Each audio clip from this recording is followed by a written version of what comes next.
1 in 4 Americans want to write a book. Everyone has that urge to want to tell their story. That is something in us just genetically over millennia, evolutionary, whatever else, that we all want to share our story, have that legacy left behind. The bestseller status is not just, hey, you got some sales or you did a promotion or whatever. It's like you read the book is an actual bestseller. If you open it up and it's garbage, then it doesn't matter how much marketing on the front end you do. You're going to be stopped dead in your tracks. Hey, welcome to the Game of Money podcast. I am me. I'm always me. If you need to know what you're listening to, and you wandered in the wrong thing, we do not talk about better ways to make Skittles, how to make a game of money. This is not about flipping houses, buying Bitcoin, although it could be, but it's not. What we're really talking about is the things that actually work in the game of money as it's played by professionals. I just feel like people don't have a good visibility in how the pros actually do money, and the pros do nothing to clear up all the mythology and how it really works, because it works to their advantage. So you could talk about how BlackRock does it. You could talk about how Goldman Sachs does it. You can talk about how Kleiner Perkins does it, how Sequoia or those firms actually do it. And they do not correct you. They want you to think that they're doing it in this very easy, simplistic way while they're off just making money in the game of money. So I try and open up the window into that, get people from outsider to insider. This is sponsored by the book Pitch Anything. Buy the book Pitch Anything. You already have a copy, buy another copy, because here's the way it works. If there's not enough sponsorship from Pitch Anything, the show doesn't go anywhere. I just pay for it myself. So nothing will happen if you don't do it. But it's really nice if the show pays for itself, then I don't have to reach in the checkbook. All right. I have here today Corey Gladwell. Are you related to Malcolm Gladwell? Does everybody ask you that? Yeah, everyone asks that, and I wish I was, but I always say I'm the outlier the dog saw when he blinked. So that's my quippy little one-liner. Yes, Yeah. I like to say, because the dog barking and the phone ringing does not mean the dog barking makes the phone ring. So if you look at anything, I do not copy it and try and get success that way. Corey, are we talking about motorcycles? By the way, I need to talk to Michelle. I need to talk to Jeff. I need to talk to Nate. Do not book me a guest like this. All right? More handsome, younger, better tattoos, smarter, better educated, better jokes, better everything. It just makes me look bad. Just get some old guests that talk slow, have nothing to say. Every guest makes me look terrible. God damn it. All right, Corey Gladwell. Gas me up. I feel great. I feel great now. Thank you. That was great. Love it. I looked at your Instagram, and I think your Instagram has been around for so long. There's some BT posts, which are before tattoo. Listen, I'm going to turn it over to you in a second, and we're going to talk about books. But all the time, like my buddy Rick has these amazing tattoos and his like time trials and his color. You know, everybody in Gilbert, Arizona has these amazing tattoos. I'm like, I got to do it. But I lived in West Hollywood, which is dead ground central for a tattoo, but it's also for fashion. So I would see somebody go to work at the Equinox, and people come down Sunset Plaza Drive or on Sunset Drive. We'd be having a beer at the end of the day and see like these super handsome guys. And I'd go get the same really clothes that they're wearing. And I just look like a mess wearing the same. So it's not the clothes. It's not the tattoo. It's the Corey that the tattoo is attached to make it work. So I'm just terrified. I'm just going to look like somebody who went to a tattoo parlor and said, make me look like a guy with tattoos, and it's just going to come out wrong. But you look fantastic. So what are we doing here in the game? We're talking about motorcycles. You ride motorcycles? You're in Southern California? I don't. I wish I did. A lot of my friends do. So one of my buddies has got a Gixxer. Other buddy has a Ducati. I wish I was. It's like my alter ego it matches the tattoos, and he got all the things, but really I'm just a big dork. Yeah. And I read a lot of books, and I spend time with my daughter and go to the beach and slow mornings and all that. So I don't. You love your daughter, don't you? You love your daughter, I can tell. She's the best. Yeah. So don't get a motorcycle. I have 26 motorcycles. When you come here, you'll see there's probably 30, 35 vehicles here, but each one is a deal trophy. One thing I learned in deals is that when I was just a whale poop on the bottom of another partner's sneaker, these firms, they would close a deal and they would want to spend money immediately on something. And so eventually, like one of my partners, he got every Rolls Royce, every Bentley, every Maybach, a house overlooking the ocean, nothing left to buy. But he got this urge to spend money in closing the deal. So here's what he started doing. I would ask you to guess, but you can't. It's just impossible. What he started doing, he started calling around hospitals. And he'd go, give me your most hard luck cases. Right. And they're like, oh, we got a kid. I don't want to get into it, but like a kid with this rare disease, but their brother also has a rare disease. He goes, send me all their bills. I don't care how much it is. Just I love that. Bring them over here. And then he'd just write one check and wipe out all their bills. So after the cars, after the motorcycle. I love that. This sounds terrible, and hopefully they'll take this off the podcast, but I'm still in motorcycle mode. Like, I don't need another pen. I don't need another car. I don't need another plane. Right. I don't need another motorcycle. I don't need another house. I'm just like going to cure the world of its ills, but I'm not there yet. So anyway, all right. That's Maslow's hierarchy, right? You got to have all the things first. Then we can do the overflow. Then we can do the give back. Yeah. To be fair, I do my good share of giving back, but that's now he closes a deal and he's just, let me solve. There was a Star Trek with like Wrath of Khan. Is he the guy who like could cure your pain? Right. Oh, and then take all your pain. I love that. Yeah. Yeah. I don't know if I'm quite there either. Like I love giving, like you said, on a regular basis, consistently throughout life. But anytime there's a large deal that gets closed, I still have that same urge. I'm like, I gotta get something. Yeah, I gotta get something. I gotta do something. Yeah. Really, a lot of it is pens. We'll get into whole pens and motorcycles and everything later. In 1872, the head of the patent office said everything that can be invented has been invented. I don't know if it was 1872, but it was around there. Feels right. And he was basically right, except for like physics and nuclear power stations and the internet and cars and mathematics and the Rubik's Cube and I don't know, like Tesla and NVIDIA and the computer chip and AI and quantum computing and macroeconomics. Those are the only things he missed other than NASA and space travel and landing on Mars. Like flying cars. Yeah, he got everything pretty much. But my question for you, Corey, has every book that can be written been written already? And that is something that is actually, we're now, like, you don't know motorcycles, you don't know nuclear power, you're not able to talk me into getting tattoos by this afternoon. Maybe. This is like one area that seems, need more time. This is one area that it feels like you have some domain expertise on. Has every book that can be written already been written? I want to say yes and no, which that sounds like a cop-out kind of answer, but I think the reality is, and it's a very similar question to, does everyone have a story in them to share? And a lot of times, especially with our clients or anyone we talk to, they're Fortune 500 executive CEOs, whatever else. And it's funny because they're the ones that have the stories and they're usually like, who am I to write a story? I feel like this has been done. They've talked about leadership. We've talked about motivation. We've talked about emotional intelligence. We've talked about whatever else. That is absolutely true. It's been talked about, but every single person that, like, I could write the exact same book, almost word for word, maybe a few changes. You could write the exact same book, almost word for word, maybe a few changes. And there's going to be thousands or millions of people that are going to be like, what Corey said is absolutely true, and what Oren said is not. And then and then on the same side, there's going to be thousands or millions of people that are going to say, what Oren said is exactly true, and Corey's wrong.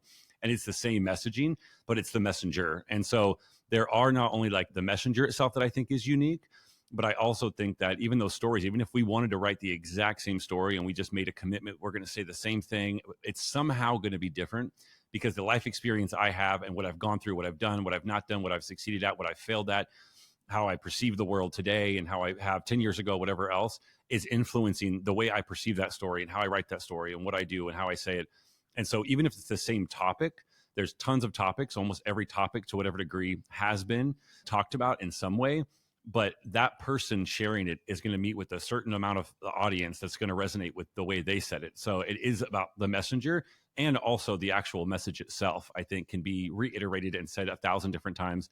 There's this quote, and I don't know if it was Warren Buffett or who it was, so I'm going to just randomly. It was Albert Einstein and it was Abraham Lincoln. They said, listen, you got to be careful these quotes, right? Exactly. Every meme is like Albert Einstein, and I'm like, there's nowhere. Never believe everything you read on the internet. You told me that. Exactly. Abraham Lincoln, George Washington. Yeah. But I don't know who said it, and I feel like it was some kind of economist or geopolitical person or whatever that said, "We're the United States of amnesia." And they were talking specifically about politics and just policies and different things. But I think that applies to all of the human experience. After a certain amount of time, we forget what happened a year ago, a month ago, 10 years ago, 5 years ago, even if it was part of our experience. Very few of those experiences. Isn't Mel Gibson such an incredible, talented actor? Like, nice guy. Loved him in Final Weapon or... Yeah. Like, just a really honest, genuine guy. Exactly. I loved it. Like, he's just one of those guys I'd like to go out to dinner with and share my Jewish heritage. Like, what a wonderful actor. Exactly. Yeah. Sorry. What were you saying? Kanye on that one too. Yeah. Kanye. Oh my God. What What a good, He's what an a good guy. activist. Like my people and his people, I feel like really Same, have so exactly. much. Yeah. All of What my a good family guy. lineage would probably love spending a lot of time with him. So yeah, that's exactly it, right? It's this amnesia we all have. Very few experiences hit us to a core of this super strong experience, and they hit our, our brain or amygdala, whatever it is, that just sears this emotional memory into us. Very few things do that. And being able to repeat the stories, repeat the lessons, stories have been around for thousands of years, and we have some iteration of variation. All of our movies, all of our big action hits, all of our dramas are same as the 2,000-year-old kind of Bible mythologies. Right? There's the hero's journey, Sure. there's whatever. So there's I don't know if that answers the question, but that's my answer at least. When I wrote Pitch Anything, that book just unbelievably just came together. I can't believe how quick. It only took every day for a year and a half, couldn't do anything else. And it just, I don't know, easy. The words just fell on the page. And then my publisher was like, yeah, we're not using any of these words. Go find some other words that would be good, hooked together in sentences. But we never really checked. Have you gone to actually like a high school or a college or anything? Like, why are these words appearing in this book? So we sorted all that out. And eventually the book wrote itself, right? And I went to send in the manuscript a little late, a little bit over a year after working on it. And my agent, the manuscript was due 2 weeks ago. There's a little bit of lead time. I go, Kirsten, the book will know when it's done. The book will know when it's done, and then I'll send it. She's a New York actual agent. And she goes, don't give me that. You think I don't work with authors? You know how many times if I had $1 for every time I heard that, I'd be a very rich woman. Sure. I hear that all the time. But you're not going to pull that. Send what you have. It's a manuscript. Yeah. Just send it in. We need to get paid. So I went through that. And then the book was published. And she called me up and she goes, what are you doing? I go, I don't know. Like the book is out and I'm waiting. She's, you're waiting for what? Like you need to be going to bookstores and doing signings. And it's called window time. You need to be going to Kansas City. You need to be going to Tampa. You need to be going to Houston, like going to bookstores, organizing signings to get this book sold. I'm like, what? Drive up to like West Hollywood on a Saturday morning and sit around with 5 little old ladies and sign their books and talk about it. And she goes, even William Shatner goes to these book signings. I go, Kirsten, William Shatner should have written a good book. I'm not doing any of that. So she was like, people to kill. I wonder if it reads the same way that he talks. Then it proceeded to catch a wind. It caught a wind, right? It caught an organic wind and everything. I never did a podcast on it. I don't think there were podcasts. I didn't do blog. I didn't have a website. And eventually these people just kept building me websites. They're like, you have to have a website, or you have to have this, or you have to have a funnel. And people just built it for me because I didn't have it. So anyway, the book climbed to its ascendancy. After you win the Nobel Prize, shouldn't they send it to you? Like I never received it. Yeah. Or the notice that I won. But anyway, the book became popular. All right. And my observation for you is today, like nothing was organic. I just don't feel like you can write a good book that really tells a story or a unique story and it just catches fire. Because maybe you're part of this problem. Probably. Very likely you are, where my 6-month-old goldfish has a second book out. And so there's a lot of books, everything's being promoted, and the organicness of, hey, I discovered a book is just so rare, and it's just all about promotion. And so that's where I come back to, you're like, hey, it's about the story. I agree, but how far up the awareness chain? Because you went to my agent and you said, I have a book. She'd say, what's your platform? For real. And she could take you into, and then you could say, hey, I'm going to self-publish, and we can have a whole topic about self-publishing. But in your opinion, how far up the Instagram awareness? I'm an NBA player. I got stuck on the top of Kilimanjaro and, had to chop my own arm off on the way down to survive. Right. How close to Warren Buffett and Abraham Lincoln do you have to be today to have a platform strong enough to publish a book that doesn't need sort of viral videos?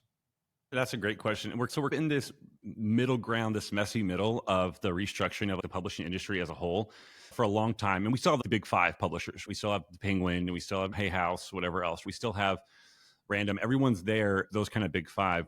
As we have done more and more self-publishing, and it's nothing against the big publishers too, because when we have when we publish, or our writers write the book and publish the book, we do an introduction to a book agent or to someone to see if they want to do the book deal. But this messy middle that we're in right now is because even before, when it was like, hey, this book kind of caught fire I feel, and I don't know if this is exactly true, but it was really those big 5 publishers, they had the end to everyone, right? So it's, if you got that good deal, then they'll, and depending on the contract, then they'll place you everywhere. Now you're Eckhart Tolle, right? Now you're whoever else. But it was only because you had those, like that ability to get the right marketing, the right PR, the right whatever it is. Yeah. And then if you go on the other opposite end, you just get you self-publish, you write an amazing story, you self-publish. My first book, it was like that. My very first book I published in 2016, and I was like, oh, I read that. It was amazing.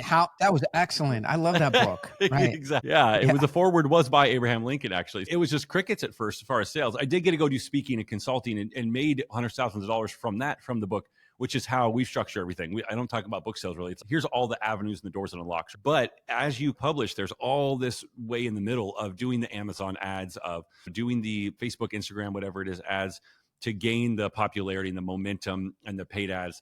Even the viral video books, even the ones that seem like they came out of nowhere. I think of Mark's like Subtle Art of Not Giving a F. He wrote that blog for like years. And same thing with like Atomic Habits. He wrote the blog for years. Then they tested a bunch of topics. And then finally we're like, okay, I think we could hone this into an actual manuscript. And now we have a built-in audience that's ready for it. We have a book deal. We got marketing placement. It seems like it just went parabolic, but it's that, just like with anything with entrepreneurship, right? It seems like that guy came out of nowhere. There's this huge overnight success. And so you didn't see the 20 years, 30 years before of all the... Let me help people understand books. So if you walk through an airport and you see a book, you're like, oh, that book is everywhere, right? People don't buy books in an airport. All those books come back. More come back than they ship to the airport, because people are like, oh, I was reading that. And they just put it back. I'm done. I don't want to carry it on the plane. And they just put it on the shelf. They're like, what? There's 100 more than we shipped you. Yeah, so true. So those books don't get bought. That's how, if you want to get like the inside game of how this works, you see a book that you think is popular, that is a billboard if you see it in the airport. And that's how the contracts are a lot too, right? Like the contract, if you get an advance, you got a book agent, and then they get you a book deal. They give you an advance. Now, depending on that contract, either that $100,000 or $1 million or whatever that advance is, that is on future book sales. And a lot of times they're like I said, it's even if they are going to pay for marketing and help you get into speaking or whatever else, you still got to go and hustle those sales and get that money for them. And, or you have to pay for the marketing yourself out of part of that advance or whatever else. Like with the music industry, right? You're going to put out a bunch of mixtapes and all of a sudden you're going to get a huge deal and they're going to sign you and get a bonus. And it's like very similar with books, but when you get signed, that's when you got to work. You don't just get all the money and then go buy the things. Now you have to go sell it to give them their money back for what they advanced you on the whole thing, and get all the placements and do the 5 old ladies book club on Saturday mornings and sign at Barnes and Noble and all those things. So it's a lot more work than I think a lot of people think. There's not like this moment that you just make it. Yeah. Let's do a quick speed round here. Couple quick questions. I'll ask you the questions and you ask me the same questions. What should I do if I want to write a book? I would call my team. That's what I would do these days. But okay, what would you do if you wanted to write a book? Yeah, I would kill myself. We're both authors. We're so like, no one do it anymore. It's so hard for people listening who are thinking about doing a book. I read this from all kinds of other authors, and they're like, once you start writing it, it has your name on it. So no matter you go, hey, I'm going to spend 1 hour, 2 hours a week during the week, 1 hour editing, and that's it. I'm going to spend the rest of the time with my kids. I'm going to spend the rest of the time with my family. I'm going to take care of myself. A year later, you're going to be like 30 pounds heavy. Like you're not going to have shaving. You'll start to have smoking. You'll have tattoos. Kids don't recognize you. Where kids don't talk to you. Wife, you have the divorce papers haven't been signed. They're just floating around, and it's like by default. And your cabin out in the woods by like the lake. You got your bottle of rum. Your 3-legged dog. The dog is named you. It's named Oren because you didn't have any energy from all the writing to like even name it Jim. That way you can talk to yourself and not feel bad about it. It's Wilson, and you're like, it's almost done.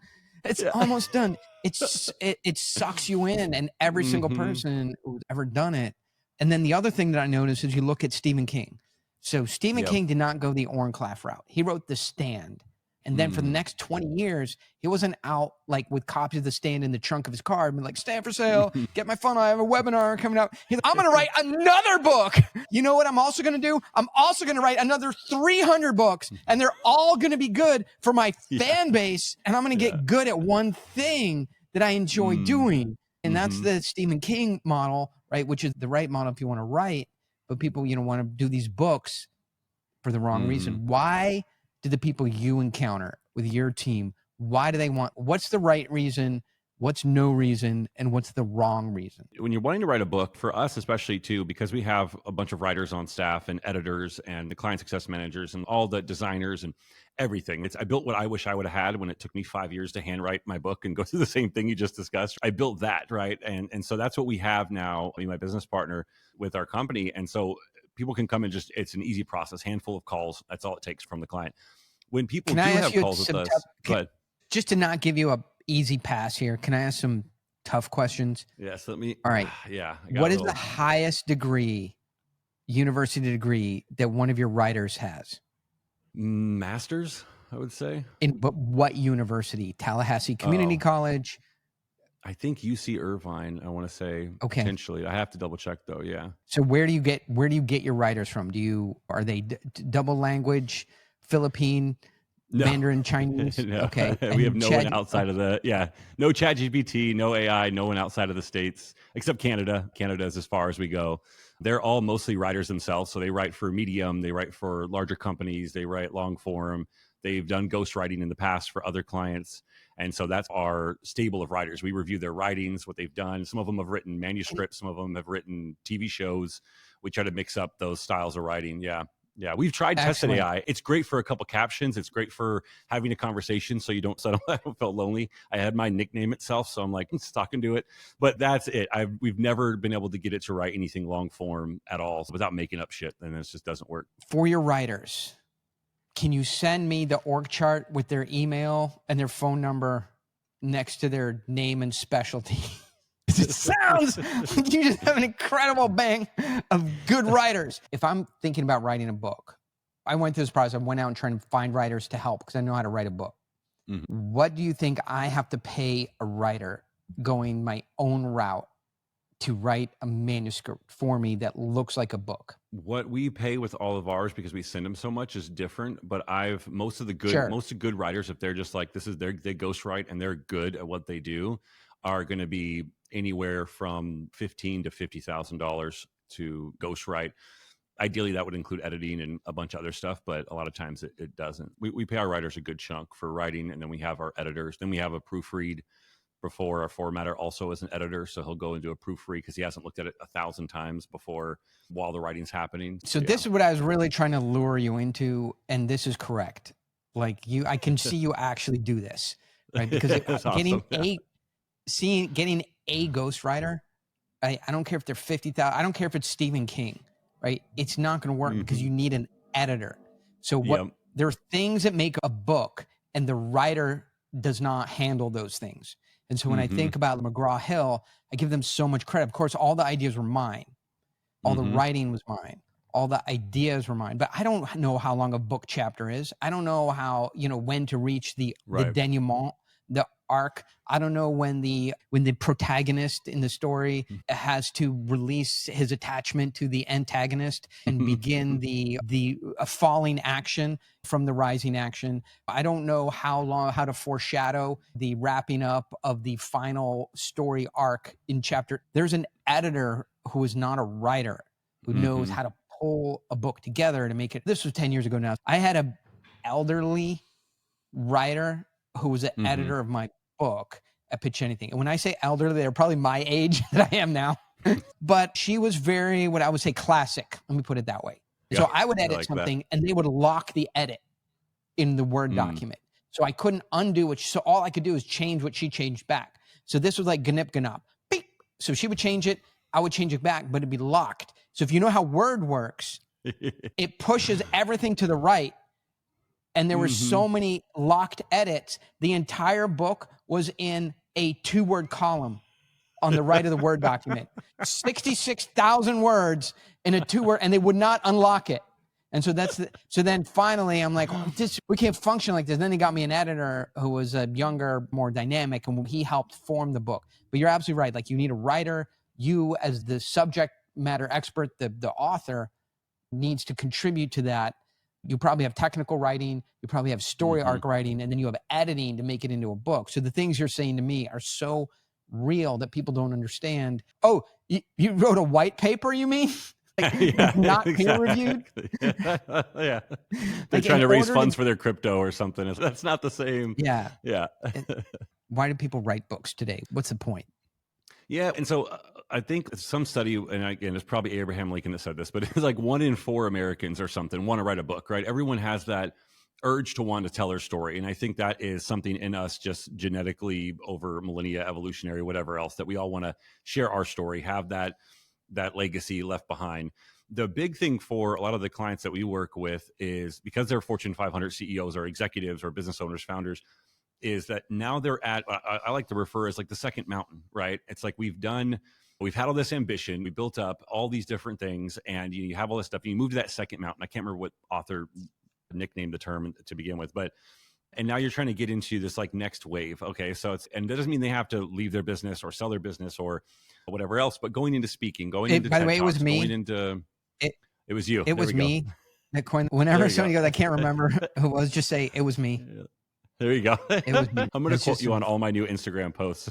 Be like, this was pretty It sure was this was, me. they're like, I think that was Abraham Lincoln. I'm like, no, this was Oren. No. A lot of them, they want to do that next thing. They want to make an impact. They want to share their message. They do want to get on stages. They do want to do keynotes. They do want to do consulting or speaking, some form of that, and get that message out. And that's always okay. Those motivations are always good, as long as they also they really do want to write a book and actually have a story out. The few that come to us that say, hey, like, I want to do all of that, but I don't really care if it makes a difference. I don't really care if it makes an impact. I don't really care what the book is. I just want it for the thing. That we usually will say no, like we'll disqualify the person, just because it's like, hey, that's fine. You can do all those things, but we have to have their buy-in. Basically, it has to be their story. We can make up whatever story we want. We tried that 8 years ago when I first got started. We tried to just write a story for someone that didn't know the topic, and then they got to talk and then they couldn't speak on the topic. And it was like, it doesn't work. So one try and never did it again. So it's like, they have to want to tell the story, understand the things. It's their wisdom, it's their experience. And then we can package it up and show you how to monetize and get the TED Talks and get the speaking and scale the consulting and do all those things. That is awesome. I can tell you this. It's so gratifying to get up on stage, share your message. As gratifying as that is, I also see it the other way, because I speak a lot. I see speakers a lot. And I think if there's one thing that I would beg for your authors, your writers, your editors to do, is to de-cliche. Try and say something with a fresh take on it. There is nowhere else in our society. Like, you can't be a police officer and show up with a flintlock, whatever, like front-loading musket. Yeah. Things move on. You have to be contemporary. Let's see, football. You can't have Marshawn Lynch. Well, he doesn't play anymore. Ever like float with a leather helmet. I love it. In tennis, you're not showing up with a wood racket. If you're an executive admin, you can't be like, oh, do you have the Gmail CD-ROM? I want to, load that onto my Dell. Dude, you should get a Dell. The BMW that we just got has like prevents you from getting into the next lane if you don't have your turn signal. Like, you have to be contemporary. But for some reason in books, people want to write the wisdom of the ages as if it was Swim with the Sharks, Tony Robbins, whatever it is, be your best self. I won't pick on anybody, but those things had a window in time. Just try your hardest. Okay, so really quick, and I'll let you wrap it up. I don't want to. Yeah. So I was speaking after Emmitt Smith, the football player. Do you follow football? Yeah. I grew up in Seattle, so I'm a Seahawks fan. So I have a love-hate relationship with football, but yeah, go ahead. But Emmitt Smith, probably the most well-known football player in the world, maybe other than Tom Brady. Okay. Yeah, he's great. Like 4-time championship, 90s team. The Dallas Cowboys is the most valuable football franchise, not football, athletic franchise in the world, above Manchester United, which might be the second, even though I think they're a 1-4, 1-5, 2-4 start to the season. Like, horrible. Still the most, because of that 90s Dallas Cowboys, Emmitt Smith football team. And then he left the Dallas Cowboys and won Dancing with the Stars. And he's and still relevant today. Is still at the game, like an amazing. I met him for lunch. It's a whole story. And we spoke at the same conference, but he is like mega superstar. And his speech was like, try hard, be good to people. When you get down, think of the positives, like really high school gym coach. And then people are like, yeah, like it's amazing. But that is Emmett Smith. You are not Emmett Smith. You cannot he's allowed to get that pass and do that. He gets the pass. You cannot just open 1001 truisms. Be kind to your neighbor's wife, but not too kind. That one's in the Bible, by the way. No, you're right on. Me and my buddy always joke about this. One time I was at like a baseball game and everyone's doing the wave, and I joked to the person sitting next to me because, we got to stand up. And I jokingly said, don't stand up, stand out. As like a completely cheesy, exactly to your point of what you're saying thing. Like just, and instead of them getting the joke, the person was like, oh, wow. And I was like, that shouldn't be a common thing for the memes, for the viral things, for the speaking, for the books, for the whatever. If you're, like you said, if you're a mega superstar, you can say, here's the basics. But there's got to be some fresh ideas, some fresh action, some fresh. It has to be. It has to be fresh. It can't be dead old. Just think about it. Like my son, he's 10. He's that's a brat drip. I have no idea what any of this means because they need a coded language. Skiggity or whatever they say. I don't even know the word. I don't know. That's a cool drip, which is clothing or you probably know you're hip and drip all over you, but your audience needs some coding that says you have progressed since 1984, chicken soup for the soul and swim with the sharks, and that you've got some relevant experience that's modern. These cliches declass your experience and make it feel very irrelevant. Going back to where we started, it's yes, the stories are timeless, but the backdrop and the way you tell them have to be fresh. And it has to be their experience. So even if you have an amazing ghostwriter that can write the book, it has to be yours. So that's like a big thing for us when we're doing those calls. It's like, this chapter, let's talk about your stories, your experience on this. Then what are those lessons? What are those takeaways? What are the action steps? What are the things? But it has to be theirs. We can make it pretty. We can make it sound beautiful. We can make it sound eloquent. But if it is just a bunch of Albert Einstein quotes or whatever over and over again, or is it just the same things, that it's not going to go anywhere. And that's like a big thing for us, is that even though a lot of our clients sign NDAs and we can't talk about every single person, there's a handful of them that let us talk about it and have no problem sharing their stories and sharing that we worked on their books. And I look at the bestseller status as not just, hey, you got some sales or you did a promotion or whatever. It's like, you read the book is an actual bestseller. If you open it up and it's garbage, then it doesn't matter how much marketing on the front end you do, you're going to be stopped dead in your tracks. And it's the same thing, like you said, with speaking. Yeah. No matter how many times I correct people, Pitch Anything is not a New York Times bestseller. It just keeps getting listed over and over again as a New York Times bestseller because people open and read it and they're like, oh, this is a New York Times bestseller. Like, it reads like it, smells like it, feels like it. And I have a compliance department, which is take that down. It is not a New York Times bestseller. They're manifesting for you. That's what we call it here in and California. They just keep putting it up. And so now I think at some point I'm just going to go, what? Everyone, it's a New York Times. Or that's the secret sauce. So that's the secret sauce for the New York Times bestseller launches is you get 10 buddies to buy 1,000 copies for their business, right? So you set a date, you're going to do the launch. 10 friends buy 1,000 copies for their company, and now you got that 10,000 copies between that Tuesday and Sunday. That's what all the kind of the big launches look like. I've never done it. I'm not a New York Times bestseller, but I've seen it, been a part of it. Here's a secret that's kind of the thing. to not being a New York Times bestseller is having your book come out and having to go, Mom, come on, just one. No, it's yes, you need a password. Log into Amazon. Come on, just one. That's how you don't do it. What's your favorite story that you guys have written that feels like something that the story is so compelling, it's a must read that you want people to see your best work? That's a good question. There's a couple really good books that we have, I think, that shine a light on our writers and their quality and their abilities. But one of the stories that is one of my absolute favorites, and I think not just because of where it is now, but where I think it will go, because it was just launched and published like a handful of months ago, is one of our clients, Lawrence Etta. He was the former CTO of the city of Toronto during the pandemic. So like he helped build that digital infrastructure, and him and his team, how do we move everybody online versus in person? Because we literally have no option now with the lockdowns. And then he got recruited by the Saudi royal family to work on the 2030 Vision Future, whatever that Cities of the Future thing, that whole project. So he's doing a bunch of their kind of CTO, and then CIO they chopped him into 800 pieces. I'm sorry, and then they heard me mention this out loud, yes. and they too soon. Yes. And they were like, glad we don't know Yeah. name.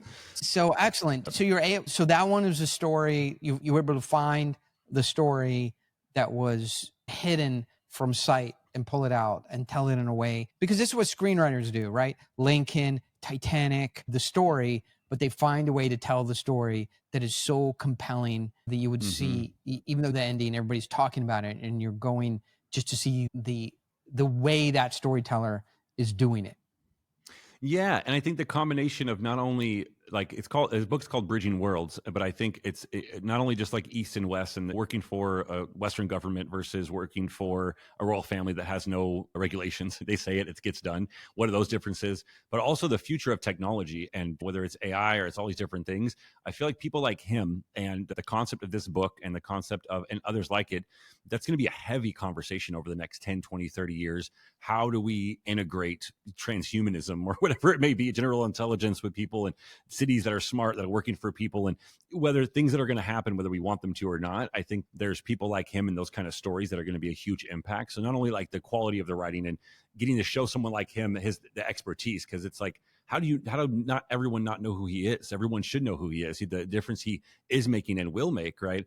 But also the impact I think it will happen in the future, leading the next level of future, whether it's CTOs or business leaders that are in technology that get to have an insight from his leadership. I think is going to be just a phenomenal difference and change in the world in the next, like I said, 10, 20, 30 years. Two quick questions, and then I'll let you go back to your day job. Why are you so passionate about doing this? You're smart, you're capable, you understand words, you could be writing scripts, you could be writing advertising copy, you could literally just launch a protein powder and write copy and a white paper and a book. That's right. Sell on Amazon. And there's so many things you could be doing. Why do you wake up in the morning, look your daughter in the eye, and kiss her good morning, and then go off and do this versus all the other things? You can be a fireman. Why are you so passionate about this? Why is this your calling? I brought you here today to talk about my protein powder. No, I'm just that would be hilarious.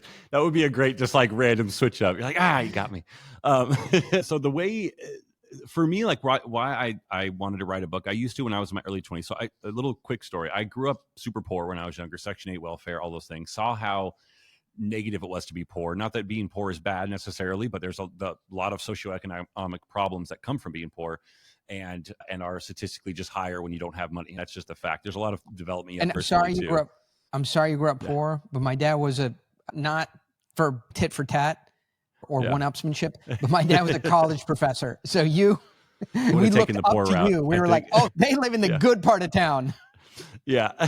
No, I love that. No, I think so. And I honestly, I don't even feel bad that I grew up the way I grew up, because it taught me so many things. And again, it put this drive in me that was like, I don't want to be poor, because poor equals violence and all of this stuff. And not that it always does, but it gave me this drive. So being able to then build up and have success. And then I did real estate, had a huge real estate company for a while, bought a nightclub, a restaurant, did a vodka brand in my early 20s, and then got rid of all that because I was just super disillusioned with material success. Had it really young, had a lot of money and cars and Lamborghinis and women and attention and all that stuff. And then I crashed and burns, and I was just bankrupt spiritually, emotionally, mentally, just all the things. And then from there started meditating. And then that led me to more of a spiritual experience of what people describe as like DMT and ayahuasca, without any DMT or ayahuasca. I was just raw dog and meditation and just getting through a spiritual experience, actually doing it organically. And that's what led me to write books. And thank you. Yeah. And so I wrote books. I started just having these things come through meditation. And I'm like, I had an urge to share. Like that Rick Rubin talks about, the creativity is going to find a way through, right? Your idea is going to go to someone else if you don't take it. And those things have to create a life of their own and come through you. And so that was like my urge. I felt like I couldn't not write, and I hand wrote. I still have my like journals of like literally handwriting. And so that was my first urge. And even then during that spiritual experience in 2012, like I had this, and I'm not like a super hokey pokey by any means. My dad is an atheist and my mom is a spiritual side, this combination of everything is nothing. And then also there's got to be some hippie thing to believe in. But during that spiritual experience, I had a meditation and met my daughter who I have today. When this was 2012, she's going to be 5 next month. So it was way before she was ever born. And that was one of the most beautiful experiences I ever had. So I knew even then that at some point I'm going to have this daughter. And if I hadn't, then that would have been proven true. But the prophecy was fulfilled. So that was part of that motivation of just writing and writing. And I wanted to give here's a guide. If I die, here's a guide. Here's what you can lean on. Here's what you can go through. Here's the questions you can ask yourself. Not my opinion, not here's how I think you should live life, but here's the questions. Like all my books are questions. Here's the question to ask yourself to come up with your own realization, whether it's a day, a week, or a month, or a year later, because that's your belief. Now you're going to take action on your belief. It's not the guru telling you what to do. And then for the business side of it, like why? So, and to your point, like we could do a bunch of different things. And I have random other companies that I own, and I've done media agencies, different things and stuff that I either, some of them I still own, some of them I don't. I love investing in real estate. Like I love business itself, and I just love entrepreneurship, and I love building companies and building things. But I've been able to create for over a decade now, maybe 12 years or longer, a life that I can work 2.5, maybe 3 days a week.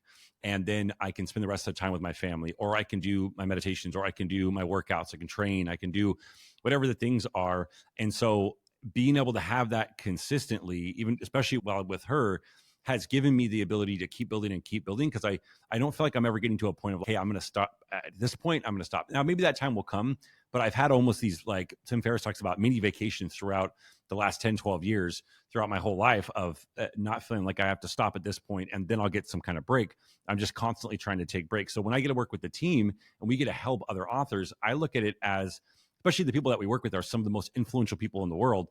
And it's, we get to be the influencer behind the influencer, right? If we get to help shape the message and the direction of the story of someone who I know is going to go meet the UN in 2 months or whatever, and do some policy thing, or someone who's going to change the terms of service at Google or something, and it's going to affect all of us, then I feel, and not that it's like a moral obligation, but I feel like if I don't utilize that to do some benefit with it, then I'm not showing up as best as I can to help. At least that's how I perceived it, and that's how I felt so far. So we'll see. That is awesome. So if people are interested in writing a book, here's the following steps. Number one, do not try this on your own. You will embarrass yourself, right? Unless you have 3 years and $150,000, $200,000 to just worm through this, hire a writer, get something weird, hire another writer, spend a bunch of time. Like, you will not do this on your own. This is the problem with, if you're going through Instagram and going, everything is figure outable. This is not what's not figure outable, like physics, mathematics, like there's nuclear physics, 200 years of history, and you have to go to a university. You're not sitting at home figuring out physics, and you're not sitting at home figuring out this yourself. I'm telling you, I had my book sold more than 1 million copies. It's in languages that we haven't even licensed. You are not figuring this out on your own. So either you're coming to me, or you're going to Corey. How does anybody come to you and figure this out? Yeah, so they can visit the website. All right, thank you very much for being here on the Game of Money. This has been a fantastic show. I'm here with Jim Smith. Look him up online, and this has been sorry. Tell people. That was great. Easiest way is either any of my social media. So Corey, Coreys Gladwell, Corey S. Gladwell, at Corey S. Gladwell on most social media, Instagram, Facebook, all of that, or CoreyGladwell.com. Also, authors is AUTHRS.io. Authors, because we want to sound like a cool tech company. AUTHRS.io. And they can go through some of our stuff. If you go to any like YouTube and search us, or my YouTube, or I would start Instagram, at Corey's they can Instagram. find all the videos. Yeah. Give them the Instagram. Very family friendly. I think it's a very good way to get your personality. It's a very good way to ask, why would you go on Oren Klaff's show and get abused in this way? But seeing that you're such a nice person, self-deprecating, very nice. Thing. I got a kink about it. Very family friendly. Very easy way to get to know Corey from the Instagram. I think that's a great place to start. Give the Instagram again. Corey S. Gladwell, COREYS Gladwell, just like it sounds. Yeah. Excellent. Corey, it's very glad to have you here, Gladwell. What kind of businesses are you in general? Yeah, so besides the publishing company, I also own a media agency where we've done for at least 10 years now, or 9 years now, so 2013, paid ads, Google, Facebook, Instagram, whatever, Meta, all those, YouTube, website development, all of that. So that kind of complements a lot of the things we do. I do executive consulting for executives. So really on personal branding, like this is why the publishing is so big, because it's scaling a personal brand. How do you use a book and TED Talks and all this stuff to structure your business, do go-to-market strategies, build your own consulting program, all that kind of stuff. And then I invest in real estate heavily, multifamily apartment buildings, all of those. In Orange County, there's a good group of us here, and across the nation too, but we do some in meeting persons as well, and do some real estate investing. And that's just a passion. I grew up around real estate once I got a little bit older, and During the last big, huge recession, I was able to sell real estate and end up working for the big banks, took over little banks. And then from there, the FDIC took over the big banks. So I was at like FDIC board meetings at 20. And I was like, I don't know what I'm doing here, but I'm selling 600 units for Bank of America and just figured out a lot of stuff. So I like investing because it's a fun thing. And then I invest in a bunch of other little startups that are, we'll see if they go anywhere. You know how it goes. We'll see. One might be a unicorn or I might lose it all. We'll see. Good luck. I would say the unicorn factory is dead, but I like the real estate. So there we go. There we go. Thank you for being here. It's been really helpful to talk to somebody else inside the book industry, and hopefully people listening to understand like what really happens inside out from writing a book, and that you need a professional by your side. Look up Corey, check out his Instagram. And if you're interested in writing a pamphlet, a book, a novel, novella, whatever it is, get a professional by your side before you spend time and money spinning in circles. So, all right, Corey, great to have you here. Amazing. And we'll Thank you so see you much. next time. I appreciate it. See ya.